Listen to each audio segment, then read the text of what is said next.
Hello everyone, देखिए अब electrostatic में हम बात करेंगे फोर्स एज अ वेक्टर। देखो, इससे पहले हमने कूलम्ब्स लॉ में पढ़ा था फोर्स के बारे में, ठीक है। तो वहाँ पर हमने क्या बात की थी, सिर्फ मैग्नीट्यूड की बात की। अब अगर हमें ये बताना हो कि फोर्स किस डायरेक्शन में लगी है, तो यानी कि उसकी वेक्टर फॉर्म चाहिए, ठीक है। तो देखो उसमें हम कैसे कर सकते हैं, जैसे जैसे आपको गिवन है कि ये है Q1 चार्ज और यहाँ पर है ये Q2 चार्ज। तो इनकी पोजीशंस भी बताई हुई है आपको कोऑर्डिनेट्स में। जैसे हम कहें ये x1 y1 और z1 पोजीशन पर है, और ये क्या है हमारे पास x2 y2 और z2 पोजीशन पे है। अब ये पोजीशन की आपको पता है, पोजीशन वेक्टर आपको आती है। जैसे हमारे पास गिवन होता है 1 2 4, ठीक है। ऐसे किसी पोजीशन के कोऑर्डिनेट है, तो हम पोजीशन वेक्टर कैसे लिखते हैं उसका, 1 i कैप प्लस में 2 j कैप और प्लस में 4 k कैप, ऐसे ही लिखेंगे या नहीं। मान लो ये r वेक्टर, इस तरीके से हम लिखेंगे इसको या नहीं। क्लियर है इतनी बात तो आपको पता ही है पोजीशन वेक्टर। और ये कहाँ से बनता है, जैसे मैंने आपको कोऑर्डिनेट सिस्टम में बताया भी था पहले कि मान लो ये y है, ये x है और z इसका बाहर की तरफ होगा, तो मैं इसको ऐसे बना लेता हूँ z, ठीक है, डॉट डाल के। मान लो ये पोजीशन है, तो मैंने कहा ये 1 2 4 है, ठीक है। तो ये हो गया इसका वेक्टर फॉर्म में, इस तरीके से लिख दिया हमने। i कैप x एक्सिस की डायरेक्शन होती है, j कैप जो होती है y की डायरेक्शन होती है, और k कैप किसकी होती है हमारे पास, z की डायरेक्शन होती है। अगर किसी में माइनस आता, मान लो यहाँ माइनस होता, तो माइनस j कैप मतलब क्या है, वो माइनस y एक्सिस की है। ये सब पता है आपको, ठीक है। तो यहाँ से हमें पता है ये जो पोजीशन वेक्टर होता है ये कहाँ से बनता है, हमेशा ओरिजिन से बनता है, ठीक है। ओरिजिन से ही बनता है। क्लियर है इतनी बात, ठीक है। अब आपके मन में ये आता है ना कि फिर यहाँ पर जो हम लिख रहे हैं, ठीक है, 1 2 और 4, तो यहाँ पर इसके कोऑर्डिनेट्स क्या हैं, 0 0। तो एक्चुअल में यहाँ पर तो ये होना चाहिए था 1 माइनस 0 आई कैप प्लस में 2 माइनस 0 आई कैप प्लस में 4 माइनस 0 आई कैप, ऐसे आना चाहिए था ये। लेकिन हमेशा पोजीशन वेक्टर में जो पोजीशन होगी वो कहाँ से होगी, हमेशा ओरिजिन से होगी। तो हमेशा ये चीज़ चलेगी, 0 ही माइनस होगा इनमें, ठीक है। जैसे डिस्टेंस फार्मूला में हम करते थे ना, ये डिस्टेंस निकालना है तो दिस माइनस दिस, ठीक है, and this minus this minus this, यही चीज़ चलती थी। क्लियर है, थोड़ा सा आप देख लेना वेक्टर्स को भी, तो आपको क्लियर रहेगी कहानी। तो यहाँ पर कहने का मतलब क्या है कि पोजीशन वेक्टर हम इस तरीके से लिखते हैं, ठीक है। क्लियर है, इसका मैग्नीट्यूड भी आपको पता है कैसे लिखते हो आप, 1 का स्क्वायर प्लस 2 का स्क्वायर प्लस में 4 का स्क्वायर, ऐसे इसका मैग्नीट्यूड निकलता है। क्लियर है इतनी बात, ठीक है। अब हम बात करते हैं यहाँ पर कि जो फोर्स है हमारे पास, ठीक है, ध्यान से समझना बात को। जो फोर्स है वो भी क्या है, एक वेक्टर क्वांटिटी है। तो फोर्स अगर एक वेक्टर क्वांटिटी है, अब यहाँ हम कंपटीशन का पढ़ रहे हैं, बिल्कुल थ्योरेटिकल कुछ कहानी नहीं यहाँ पर लिखने वाले हम, ठीक है। वो अगर आपको देखनी है तो आप जो है ना हमारे जो रजिस्टर वाली वीडियोज़ है वो आप फॉलो करो, ठीक। क्लियर, जो लाइनिंग वाली वीडियोज़ है ना, रजिस्टर की लाइनिंग वाली वीडियोज़ है, वो वाली आप फॉलो कर सकते हो, वहाँ से आप देख सकते हो थ्योरी, अगर बोर्ड के लिए आप देख रहे हो, ठीक है। देखो यहाँ कंपटीशन की हम बात कर रहे हैं, अगर देखो एफ जो है फोर्स क्या है, एक वेक्टर क्वांटिटी है। वैसे तो मैं एक बार बताऊँ, अब बोर्ड का कर रहे हो ना, साथ साथ ये भी पढ़ते चलो, बहुत ही क्लियर फंडे रहेंगे। बोर्ड में भी बहुत हेल्प मिलेगी आपको, जो कंसेप्चुअल क्वेश्चन आएंगे ना वो यहाँ से बहुत हेल्पफुल रहेंगे आपके लिए। तो चलो, फोर्स एक वेक्टर क्वांटिटी है, तो उसको हम कैसे रिप्रेजेंट करते हैं, उसके मैग्नीट्यूड से। दूसरा मैग्नीट्यूड से रिप्रेजेंट करते हैं ना, एक तो हम, ठीक है। तो एक तो हो गया इसका मैग्नीट्यूड, और दूसरा उसकी डायरेक्शन। डायरेक्शन हम किससे कह रहे हैं, उसकी ये यूनिट वेक्टर से। क्लियर। अब देखो फोर्स का जो मैग्नीट्यूड है वो आप सभी को पता है क्या होता है, K Q1 Q2, और इनके बीच का जो डिस्टेंस निकलेगा अभी वो हम देखते हैं क्या होगा, ठीक है। क्या होता है बताओ, R स्क्वायर होता है, यही होता है, बताओ। और ये जो है R कैप यानी कि यूनिट वेक्टर, अगर आपको याद हो ऐसे A कैप लिखा था हमने, वो क्या था, A वेक्टर अपॉन में A वेक्टर का मैग्नीट्यूड, ऐसे लिखते थे। तो यहाँ भी ऐसे ही लिखेंगे, R वेक्टर और R का मैग्नीट्यूड। अब मैग्नीट्यूड चाहे A वेक्टर जैसे यहाँ पर लिखा है मैंने एरो डाल के, या सिंपली इसको A भी लिख सकते हो, एक ही बात है, A वेक्टर का मैग्नीट्यूड या सिंपल A, तो वो मैग्नीट्यूड की ही बात हो रही है, तो यहाँ सिंपल R से मैंने लिख दिया। क्या इतनी बात क्लियर है या नहीं है, बता दो। अब यहाँ इसको मैं ऐसे लिख सकता हूँ, देखो K Q1 Q2 ओवर में ये क्या बन गया हमारे पास, R क्यूब, और ये क्या है, R वेक्टर। अब यहाँ पर आपको ये चीज़ देखनी है क्या, अब वो फोर्स जो हम पहले निकालते थे वो कहते थे कि बिटवीन दीज चार्जेस फोर्स क्या लग रही है, ठीक है। अब ये पर्टिकुलर किसी चार्ज के लिए फोर्स पूछेगा, तो मतलब वहाँ पर हमें डायरेक्शन भी बतानी पड़ेगी। वो अलग बात है, ठीक है, कि दोनों चार्जेस पे फोर्स तो सेम ही लगती है, बट कैसी लगती है, हमेशा अपोजिट इन नेचर लगती है, ठीक है, ये तो पता है हमें। लेकिन पर्टिकुलर एक उस पर पूछ रहा है, तो यानी कि वो यहाँ पर डायरेक्शन की भी बात कर रहा है, ठीक है। तो मान लो उसने पूछा आपसे इस फर्स्ट चार्ज पे, ठीक है, तो हम कैसे लिखेंगे फोर्स, कैसे लिखेंगे, 1 पर 2 की वजह से फोर्स जो लगी, ठीक है, इस तरीके से लिखेंगे। क्लियर। और यहाँ पर भी ऐसे हमने कहा ये 1 2 लिखा ना, यहाँ पर भी 1 2 लिख दोगे आप, ये भी 1 2, ये भी 1 2। क्लियर है इतनी बात या नहीं, बताओ। और यहाँ पर ये जो R वेक्टर 1 2 है, ये एक्चुअल में आपका ऐसे आएगा, R वेक्टर 1 2 कैसे आएगा, ये हमारे पास R1 वेक्टर माइनस में R2 वेक्टर आएगा, ये चीज़ ध्यान में रखना, ठीक है इतनी बात। ये तो आपको बेसिक बात बताई थी मैंने इतनी, ठीक है, लेकिन ये चीज़ यहाँ यूज़ वाली है। R1 2 वेक्टर क्या है हमारा, R1 माइनस R2 है, ये याद रखना, ठीक है। क्लियर है इतनी बात, बताओ। अब यहाँ पर अब हमें ये चीज़ देखनी है कि ये मैंने बता दिया आपको 1 पे लगी ड्यू टू 2, तो मैं यहाँ लिख भी देता हूँ कि इस F12 का मतलब क्या है, फोर्स ऑन चार्ज 1, ठीक है, और किसकी वजह से है, ड्यू टू चार्ज 2 है। क्लियर। अब यहाँ पर किसी के लिए भी आपसे पूछेगा, ठीक है, जैसे मान लो 2 चार्ज दे दिए, मान लो एक दे दिया आपको 6 माइक्रो कूलम, एक 3 माइक्रो कूलम, और वो आपसे पूछा 3 माइक्रो कूलम वाले पे बताओ फोर्स, तो आप इसको 1 मान लो, इसको 2 मान लो, सीधी सी बात है, ये कहानी ऐसे कर सकते हो, ठीक है ना, एक ही चीज़ से याद रख सकते हो, कोई दिक्कत थोड़ी है, ठीक है। इसको 1 मान लो, इसको 2 मान लो, इसको जरूरी थोड़ी है इसको ही 1 मानना है, इसको ही 2 मानना, आपकी मर्जी है ना, तो इसको 1 मान लेना, इसको 2 मान, जिसके ऊपर भी फोर्स निकालने को गए उसे 1 मान लो और दूसरे को 2 मान लो, ईजी के लिए, ठीक है। ये चीज़ समझ में आई, force on charge 1 due to charge 2 है ये, ठीक है, क्लियर है इतनी बात, ये चीज़ समझ में आई। अब देखो R12 वेक्टर मैंने आपको कहा R1 माइनस R2 वेक्टर बनेगा, ठीक है।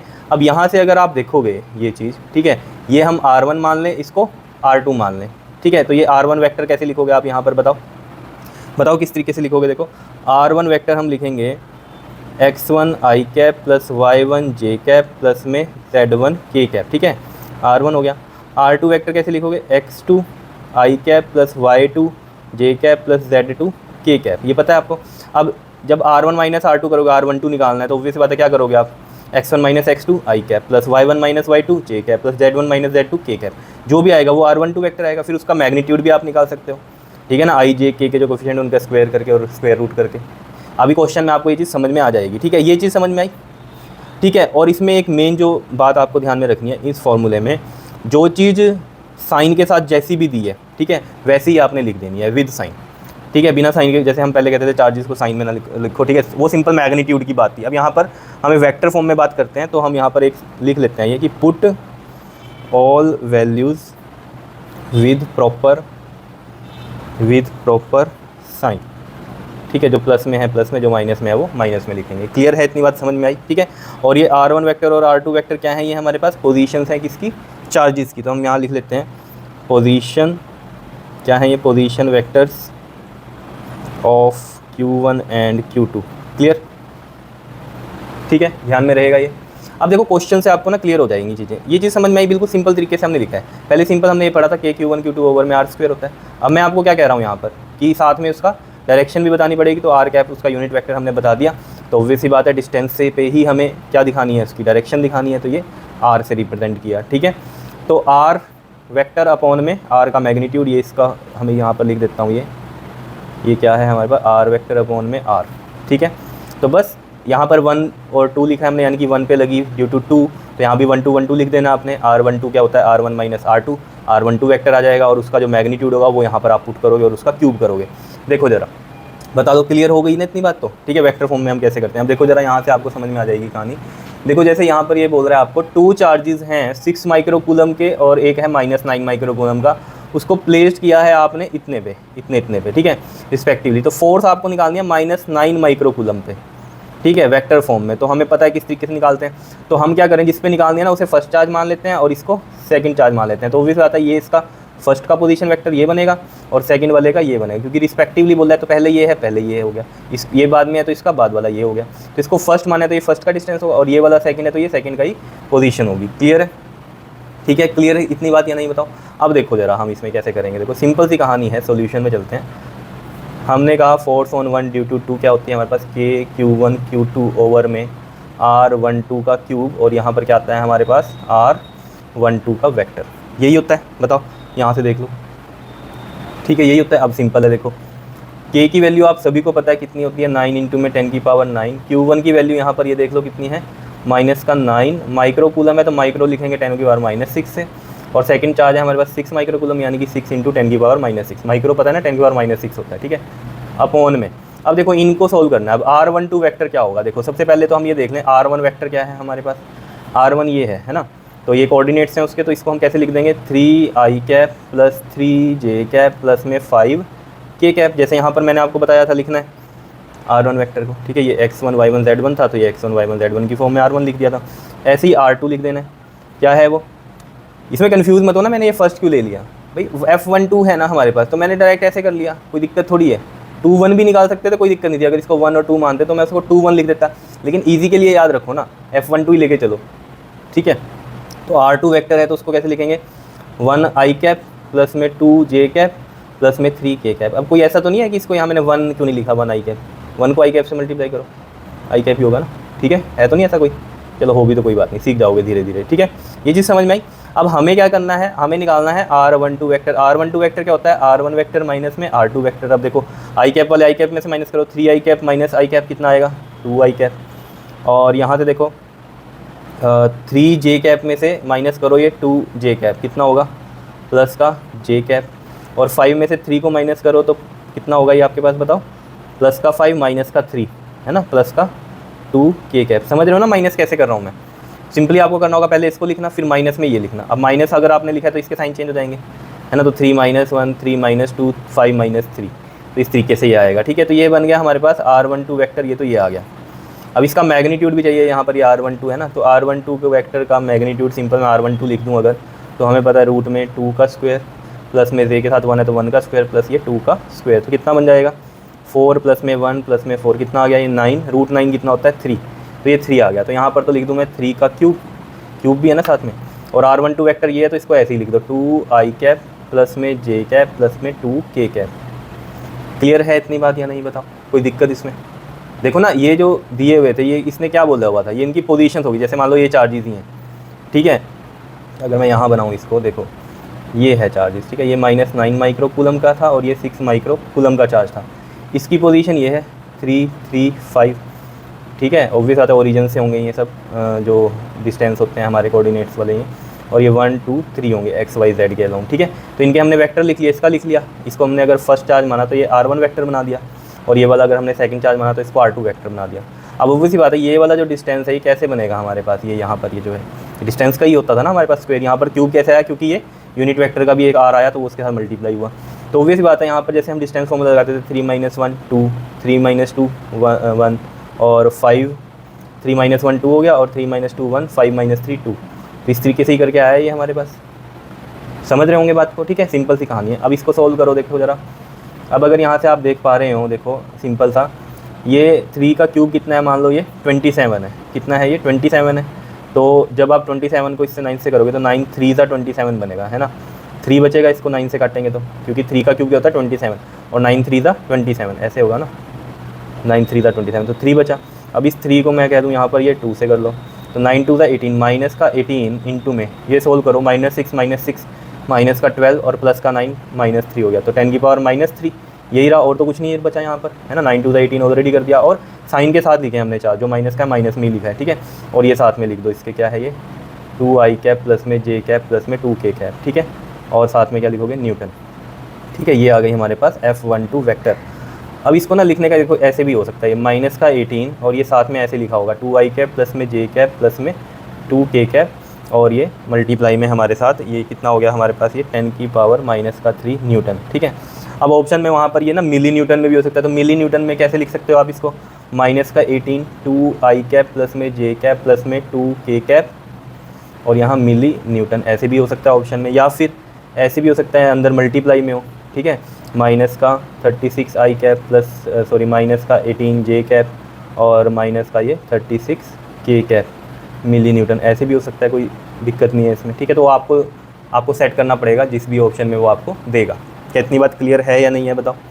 सिंपल सी बातें हैं वैसे तो, ये इतनी कोई मुश्किल बातें नहीं है, ठीक है, जो कि आपको बहुत ज़्यादा दिमाग लगाना पड़े इसमें। बताओ समझ में आई, कोई दिक्कत इसमें तो बता दो, ठीक है। तो ये हम यहाँ पर लिख सकते हैं, जो ये आया था हमारा आंसर F12 की जगह मैं ऐसे लिख सकता हूँ, ये है -9 माइक्रो कूलम पे जो फोर्स आई है, ठीक है।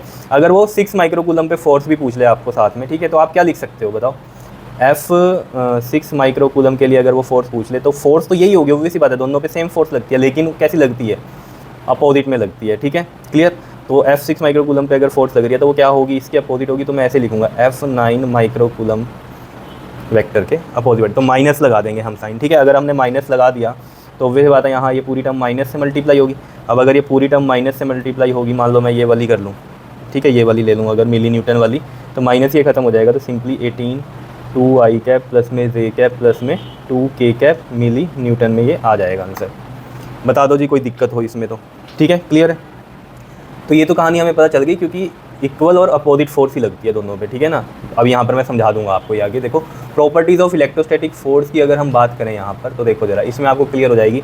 देखो ये फॉलो करता है क्या, न्यूटन का थर्ड लॉ। न्यूटन का थर्ड लॉ क्या कहता है, इक्वल फोर्स लगती है और अपोजिट में लगती है, ठीक है, दो ऑब्जेक्ट पे। जैसे कि आपने अपना हैंड दीवार पे मारा, ठीक है, तो आपने तो दीवार को मारा, फोर्स दीवार को दी, लेकिन दीवार ने भी आपको फोर्स दी। तो दो ऑब्जेक्ट हो गए, एक तो दीवार और एक आपका हाथ, और दोनों पे फोर्स लगी, दीवार को भी लगी और आपको भी फोर्स महसूस हुई। या फिर आपने किसी को थप्पड़ मारा, ठीक है, तो आपके हाथ को भी चोट लगेगी और उसे तो लगेगी। तो आपके हाथ को क्यों लगी? क्योंकि दूसरे की वजह से भी आपको फोर्स लगी, ठीक है, और आपने तो मारा ही है दूसरे को, तो आपकी वजह से तो उसको लगी ही है फोर्स। तो इक्वल एंड अपोजिट लगती है। तो यहाँ भी तो यही है कि अगर एक चार्ज है हमारे पास प्लस का क्यू, ठीक है, और जो दूसरा चार्ज है मान लो वो है हमारे पास मान लो प्लस का ही मान लो, चलो एक, ठीक है, प्लस का ही क्यू मान लो, ठीक है, तो ये Q1 हो गया, ये Q2 हो गया।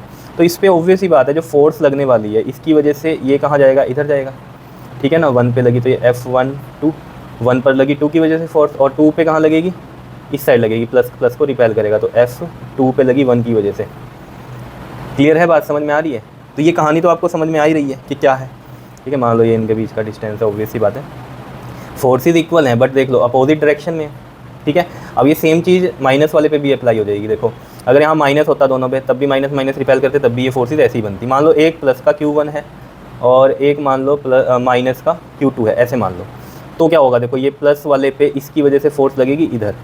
देखो एक तो पहली बात देखो, जिस पे हम फोर्स निकाल रहे हैं उसी की डायरेक्शन होती है, ठीक है ना। जैसे मान लो Q1 पे फोर्स निकाल रहे हैं, तो Q1 पे फोर्स निकाल रहे हैं तो इस तरफ लगेगी, इस 2 की वजह से, माइनस वाला इसको अट्रैक्ट करेगा, तो ये F12 इधर हो गया, 1 पे लगी 2 की वजह से, और 2 पर लगेगी भी इधर प्लस की वजह से, ये वाला माइनस इसकी तरफ अट्रैक्ट होगा, तो 2 पे लगी 1 की वजह से वो इस तरीके से लगी।